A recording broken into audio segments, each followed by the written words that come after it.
Hello guys, आज चाहिँ हामी आउटफिट चेक गरेको हामी चाहिँ क्याम्पिङ आएको छौँ है।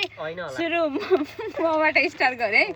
यो दुईटै ड्रेस चाहिँ युनिक्लोको, यो सुट चाहिँ जापानबाट हो तर मलाई ब्रान्डको नाम चाहिँ थाहा भएन, लेखेको पनि रहन्छ।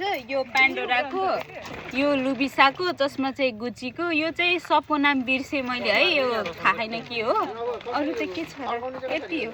By by. हाई, मेरो आउटफिट चाहिँ सिम्पल छ है। माथिको युनिक्लो, यो प्यान्ट चाहिँ मम्मीले पठाइदिनु भएको नेपालबाट, सुज नाइकीको, घडी एप्पल वाच, अनि यो चाहिँ केमार्टबाट हो।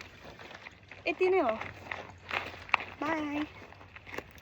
हेलो, मेरो चाहिँ टप ग्लासन्स, अनि पेन्ट चाहिँ आई थिङ्क सिनबाट हो कि याद छैन मलाई, लङ टाइम।